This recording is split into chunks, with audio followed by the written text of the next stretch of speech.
மார்க்கெட்ல போவோம், நிறைய நெகட்டிவ் வரும், தட்டி வீசு. எந்த வார்த்தைகளை நீ வச்சுக்கணும், எந்த வார்த்தையை அழிக்கணுங்கிற அந்த ஒரு கெப்பாசிட்டி உனக்குள்ள வேணும். புரியுதா? ஒரு பிளேட்ல வந்து பாத்தீங்கன்னா உனக்கு குழம்பு, பொரியல், சாப்பாடு எல்லாம் வைக்கும் போது கருவேப்பிலை தள்ளி வைக்கிறியா இல்லையா? பச்சை மிளகாய் எடுத்து இப்படி வைக்கிறியா இல்லையா? உனக்கு சாப்பிட்றதுக்கு என்ன வேணும் வேண்டாம்னு சொல்லி தனியா பிரிச்சு பார்த்து உனக்கு சாப்பிட தெரியுதா இல்லையா? அதே மாதிரி உனக்கு மார்க்கெட்ல 4 பேர் பாசிட்டிவா பேசுறாங்க, நெகட்டிவா பேசுறாங்கன்னா நெகட்டிவா பேசுறாங்க தள்ளி வை, அதை கண்டுக்காத.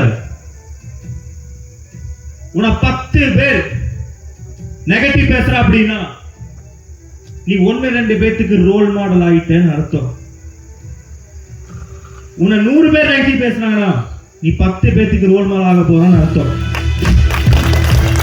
நீ 1000 பேர் நெகட்டிவ் பேசுறாங்க